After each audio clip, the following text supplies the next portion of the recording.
SSC JEE हो गया या यूपीपीसीएल हो गया या अदर्स जो टेक्निकल एग्जाम्स होते हैं, इनसे काफ़ी ज़्यादा क्वेश्चन पूछता है।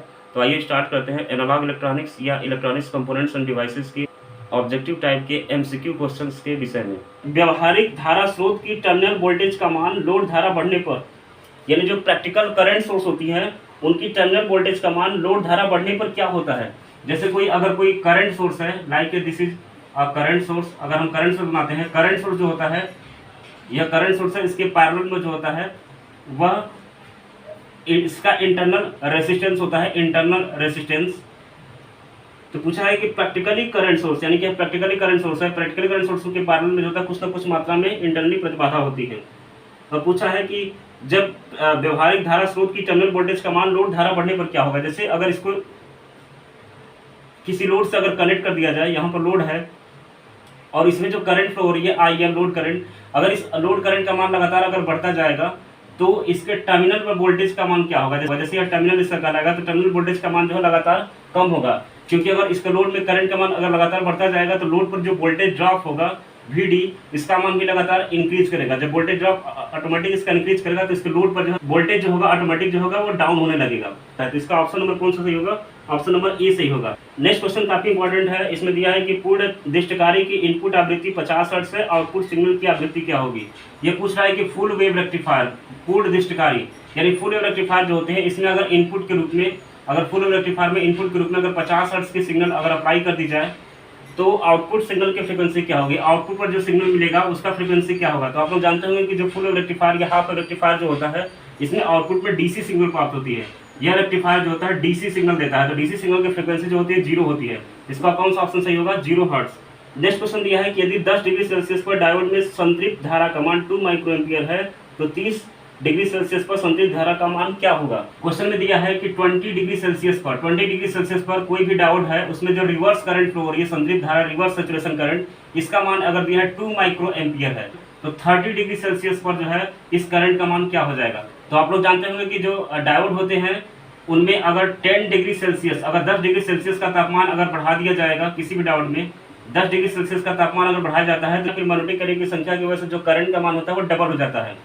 इसमें जो 10 डिग्री सेल्सियस का अगर टेम्परेचर इंक्रीज किया जाएगा तो रिवर्स करंट जो होती है वह डबल हो जाती है, दोगुनी हो जाती है। पर क्वेश्चन में जो है 10 डिग्री सेल्सियस दिया है कि 10 डिग्री सेल्सियस में जो है 2 माइक्रो एम्पियर करंट फ्लो हो रही है, तो 30 डिग्री टेम्परेचर पर क्या होगा। तो अगर 10 डिग्री इसमें और इंक्रीज करेंगे तो टोटल तापमान हो जाएगा 20 डिग्री सेल्सियस।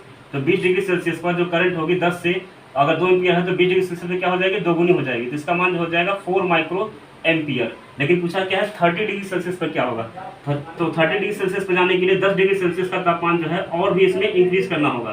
तो 10 डिग्री सेल्सियस इसमें और इंक्रीज कर देंगे तो टोटल जो टेम्परेचर हो जाएगा वो 30 डिग्री सेल्सियस हो जाएगा। जब 30 डिग्री सेल्सियस हो जाएगा तो इसमें करंट क्या हो जाएगी, फिर से अगेन जो है दोगुनी हो जाएगी। इस 4 का जो दोगुना हो जाएगा तो क्या हो जाएगा 8 माइक्रो एम्पियर। इसमें ऑप्शन नंबर कौन सा सही होगा, डी होगा। नेक्स्ट क्वेश्चन है, एक ब्रिज रेक्टिफायर जिसके सेकेंडरी पीक वोल्टेज 100 वोल्ट है कि डीसी आउटपुट वोल्टेज क्या होगी। एक क्वेश्चन पूछा है कि कोई ब्रिज रेक्टिफायर है, कोई ब्रिज रेक्टिफायर है और इस ब्रिज रेक्टिफायर के सेकेंडरी वाइंडिंग पर जो पीक वोल्टेज का मान है वो 100 वोल्ट है, 100 वोल्ट है, तो आउटपुट की वोल्टेज क्या होगी। इसमें जो आउटपुट डीसी वोल्टेज प्राप्त होगा उसका मान क्या होगा। तो आप लोग ध्यान दीजिएगा कि जो ब्रिज रेक्टिफायर होते हैं वो नॉर्मली फुल वेव रेक्टिफायर होते हैं और फुल वेव रेक्टिफायर की जो डीसी आउटपुट होती है वो एवरेज डीसी आउटपुट होती है। इसका आउटपुट वोल्टेज का मान जो होता है एवरेज डीसी आउटपुट वोल्टेज होता है और इसका मान जो होता है 2 Vm/π होता है। इसमें पीक वोल्टेज का मान Vm का मान दिया है 100 वोल्ट, जिसमें इसकी वैल्यू रखेंगे तो 2 × 100 हो जाएगा, बटा के पाई का मान जो है यहाँ पे 3.14 रखेंगे तो इसका मान जब कैलकुलेट करेंगे तो इसका मान लगभग जो है 63 वोल्ट के आसपास आएगा, फिर इसका मान जो आएगा 63.4 आएगा। तो इस तरह से इसका ऑप्शन जो होगा ऑप्शन नंबर ए सही होगा। नेक्स्ट क्वेश्चन है कि यदि कोई विनिर्माता किसी जीना डायोड की आउटपुट को 20, 20 प्लस माइनस 10 डिग्री स्पेसिफाई करता है तो इस डायोड की जीना वोल्टेज का मान क्या होगा। यानी कि इस क्वेश्चन में कोई जीना डायोड है, अगर यह जीना डायोड जो है आउटपुट पर जो है जो वोल्टेज प्रोवाइड कर रहा है उसका मान जो है 20 प्लस माइनस 10% के रूप में जो है इसकी वैल्यू को स्पेसिफाई किया है। तो पूछा है कि इसका मीनिंग क्या है, इस डायोड की जीनर वोल्टेज का मान क्या होगा। अगर कोई जीना डायोड जो होता है, जैसे अगर कोई 5 वोल्ट का जीना डायोड है तो इसको ऑपरेट करने के लिए नॉर्मली इसमें जो होता है 2 वोल्ट ज़्यादा वोल्टेज इसमें प्रोवाइड करना होता है, 2 वोल्ट, तो लगभग 7 वोल्ट या इससे ज़्यादा वोल्टेज प्रोवाइड करेंगे तब जाकर के कोई जीना डायोड जो होता है 5 वोल्ट के आसपास जो है वोल्टेज प्रोवाइड करता है। इसमें क्वेश्चन में दिया है कि 20 वोल्ट 20 प्लस माइनस 10%, ये 10% जो है वेरिएशंस को इंडिकेट कर रहा है कि इससे इतनी 20 वोल्ट से 10% ज़्यादा या 10% कम यह वैल्यू दे सकता है। तो इस तरह के क्वेश्चन में जो जीनर डायोड होगा, जीनर डायोड का जो जीनर ब्रेकडाउन वोल्टेज होगा वो लगभग 18 वोल्ट से लेकर के, क्योंकि 20 वोल्ट है तो 18 वोल्ट 20 वोल्ट से कम हो सकता है या इससे ज़्यादा वोल्टेज पर भी जो है यह रेगुलेट कर सकता है। तो इसका मान जो होगा 18 वोल्ट से लेकर के 22 वोल्ट के आसपास होगा। नेक्स्ट क्वेश्चन है कि आदर्श धारा स्रोत की आंतरिक प्रतिबाधा क्या होगी। जो आइडियल करंट सोर्स होते हैं उनकी इंटरनल रेसिस्टेंस क्या होती है। जो आइडियल जो करंट सोर्स होते हैं, जैसे यह कोई करंट सोर्स है IS, तो इस सोर्स के जो पैरेलल में जो होता है इसका इंटरनल रेसिस्टेंस होता है। तो यह जो पैरेलल जो रेसिस्टेंस होता है वह इसके इंटरनल रेसिस्टेंस को इंडिकेट करता है। तो अगर बात की जाए आइडियल करंट सोर्स की, तो आइडियल करंट सोर्स के जो पैरेलल में जो रेजिस्टेंस होता है उसका मान बिल्कुल भी उसका मान काफ़ी ज़्यादा हाई होता है। यह इनफाइनाइट के आसपास होता है। इसका जो इंटरनल रेजिस्टेंस होता है वो काफ़ी ज़्यादा होता है, इनफाइनाइट होता है। जब इनफाइनाइट के आसपास इसका रेजिस्टेंस होगा तो यह नॉर्मली जो होता है ओपन सर्किट के रूप में बिहेव करेगा। जब यह ओपन सर्किट के रूप में बिहेव करेगा तभी यह करंट जो है आगे, अगर यहाँ पर कोई लोड लगाएंगे तो इसमें करंट जो होती है पास हो जाएगी। क्योंकि अगर यहाँ पर कोई रेजिस्टेंस मान होगा, इसका कोई ना कोई इंटरनल रेजिस्टेंस मान होगा और इसका मान अगर काफ़ी कम होगा तो लोड में बिल्कुल भी करंट फ्लो नहीं हो पाएगी। इसीलिए जो आइडियल जो करंट सोर्स होते हैं इनके साथ जो इंटरनल जो रेजिस्टेंस इसमें जो होता है उसका मान इनफाइनाइट होता है। इसका ऑप्शन कौन सा सही होगा? इसका ऑप्शन नंबर सी सही होगा कि आइडियल जो करंट सोर्स होते हैं इसका इंटरनल रेजिस्टेंस क्या होता है? इनफाइनाइट होता है। यह काफ़ी ज़्यादा इंपॉर्टेंट क्वेश्चन होता है। इसमें क्वेश्चन दिया है कि एक स्रोत जिसकी आंतरिक प्रतिबाधा 100 ओम है किस भार प्रतिरोध पर अधिकतम शक्ति देगा। यह काफ़ी ज़्यादा इंपॉर्टेंट क्वेश्चन है। यह क्वेश्चन पूछा है कि कोई एक सोर्स है जिसका जो इंटरनल जो रेसिस्टेंस है उसका मान आंतरिक प्रतिबाधा जो है 100 ओम दिया हुआ है। इसका जो इंटरनल रेसिस्टेंस है वो 100 ओम है। तो इस सोर्स के साथ किस मान का ऐसा लोड लगाया जाए, किस मान का इसमें लोड लगाया जाए, इस लोड के रेजिस्टेंस का मान क्या होगा कि यह मैक्सिमम पावर को ट्रांसफर करेगा। तो मैक्सिमम पावर अधिकतम पावर को या अधिकतम शक्ति को ट्रांसफर करेगा।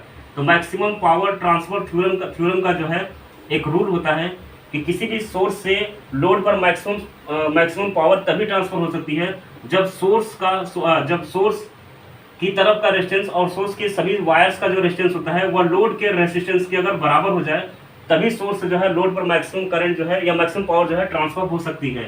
तो इसलिए इसका ऑप्शन नंबर कौन सा सही होगा? लोड पर रेजिस्टेंस कितने मान का लगाना पड़ेगा? 100 ओम का ही लगाना पड़ेगा। ऑप्शन नंबर कौन सा सही होगा? ऑप्शन नंबर सी, क्योंकि मैक्सिमम पावर ट्रांसफर करने के लिए सोर्स का रेजिस्टेंस लोड के रेजिस्टेंस के बराबर होना चाहिए। ये थ्योरम होता है। नेक्स्ट क्वेश्चन है जर्मेनियम और सिलिकॉन डायोड में रोधिका विभव का मान क्या होता है। जर्मेनियम और सिलिकॉन में रोधिका विभव का मतलब है पोटेंशियल बैरियर जिसे बैरियर वोल्टेज कहा जाता है। तो जीनर डायोड और सिलिकॉन डायोड में जो बैरियर वोल्टेज होता है इसका मान पूछा है।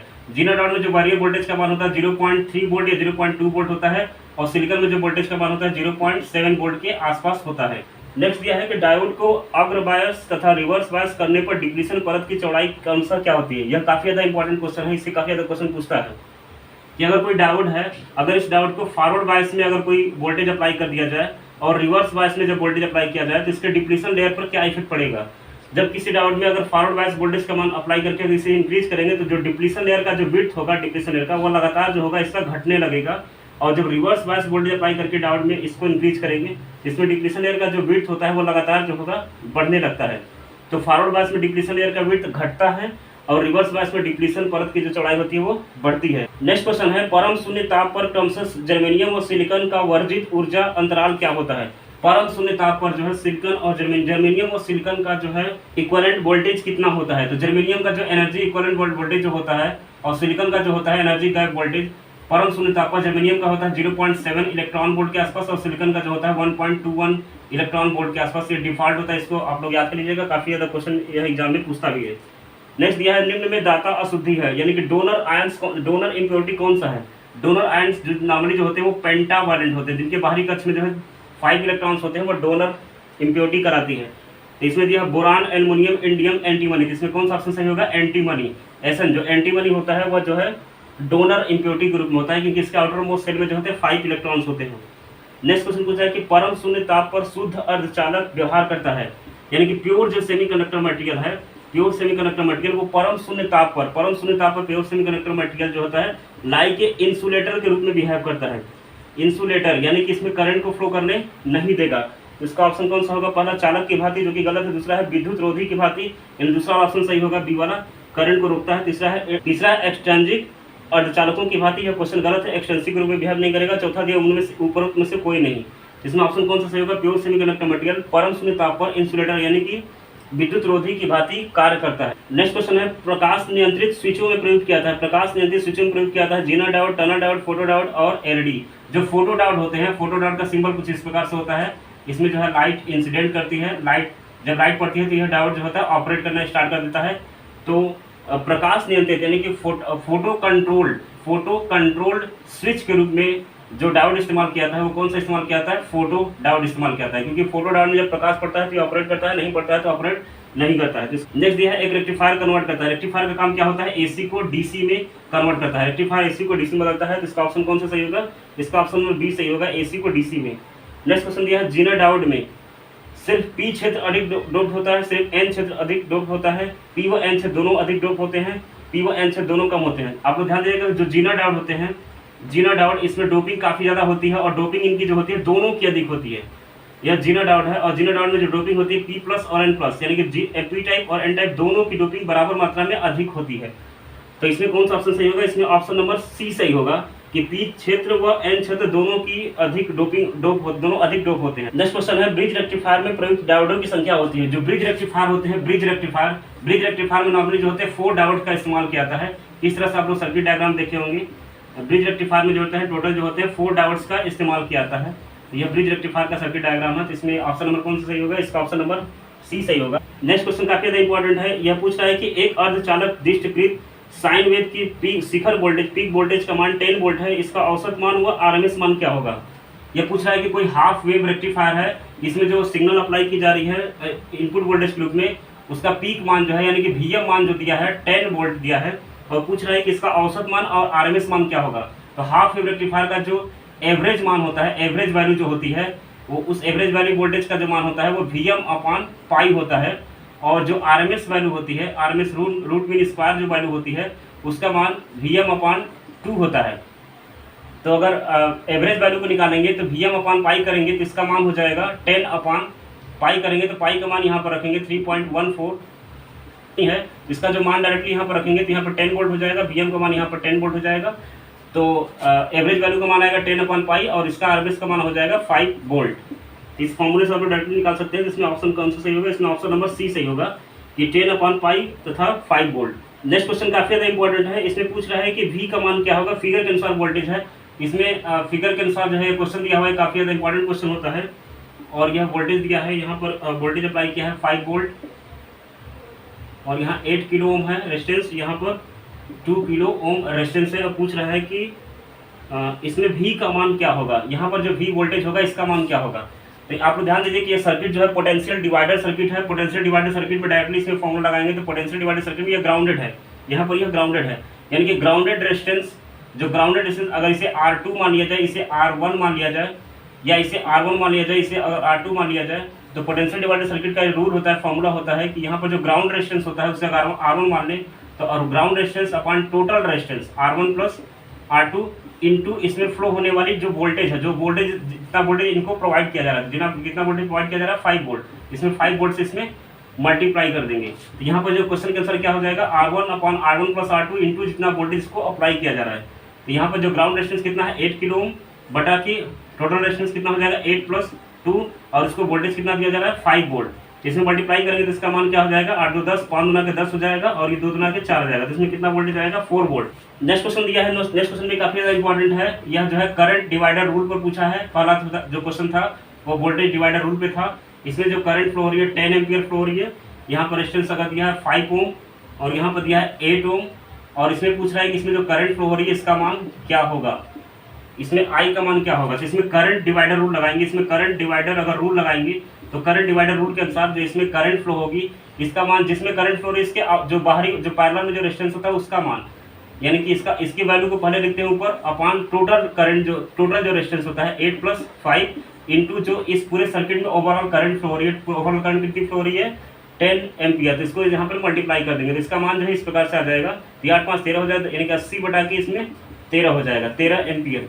इसमें जो करंट फ्लो होगी वो कौन सी होगी 80 बटा के 13 एम्पियर। इसमें करंट डिवाइडर रूल लगाएंगे। एक क्वेश्चन यह काफी इंपॉर्टेंट है। एक 10 वोल्ट 2 ओम वाले वोल्टेज स्रोत को धारा स्रोत में कन्वर्ट करना है, यानी कि एक वोल्टेज सोर्स है जिसमें वोल्टेज का मान जो है 10 वोल्ट है और करंट का मान रेजिस्टेंस का मान जो है 2 ओम है, इसको जो है करंट सोर्स में कन्वर्ट करना है।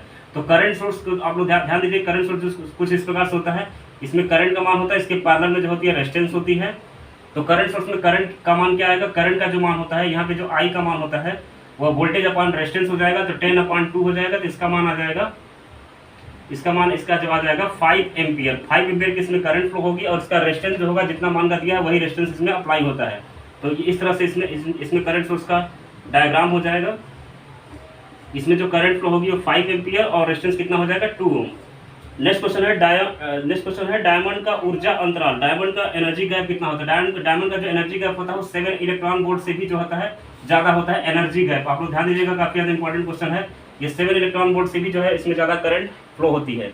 नेक्स्ट क्वेश्चन है कॉपर का ऊर्जा अंतराल, कॉपर का एनर्जी गैप क्या होता है। कॉपर जो मटेरियल होता है इसका एनर्जी गैप जो होता है वो 0 इलेक्ट्रॉन वोल्ट होता है, क्योंकि कॉपर में वैलेंस बैंड और कंडक्शन बैंड जो होते हैं दोनों ओवरलैप करते हैं, इसलिए इनके बीच का एनर्जी गैप जो होता है 0 होता है। तो इसका ऑप्शन नंबर कौन सा सही होगा, ऑप्शन नंबर बी सही होगा, option number B. Next question है एन टाइप और पी टाइप अर्धचालक निम्न संयोजकता वाले पदार्थ से मिलकर बने होते हैं। एन टाइप जो सेमीकंडक्टर मटेरियल होता है वह पेंटावैलेंट से बनाया जाता है। पेंटावैलेंट का मतलब है जिसके आउटर मोस्ट में 5 इलेक्ट्रॉन्स हो, और जो पी टाइप सेमीकंडक्टर मटेरियल होता है वह ट्राईवैलेंट से बनता है। ट्राईवैलेंट का मतलब है जिसके बाहरी कक्ष में कितने होते हैं 3 इलेक्ट्रॉन। इसका ऑप्शन नंबर कौन सा सही होगा, 5 और 3, ऑप्शन नंबर कौन सा होगा, डी सही होगा। नेक्स्ट क्वेश्चन दिया है कि शुद्ध अर्धचालकों में ताप वृद्धि होने पर उनकी चालकता क्या होती है। जो प्योर सेमीकंडक्टर मटेरियल होती है उसमें टेम्परेचर को इंक्रीज किया जाएगा तो उसकी कंडक्टिविटी क्या होगी। जो प्योर सेमीकंडक्टर मटेरियल होते हैं इसमें अगर टेम्परेचर इनका इंक्रीज किया जाता है तो इसकी कंडक्टिविटी जो होती है वो लो होने लगती है, घटने लगती है।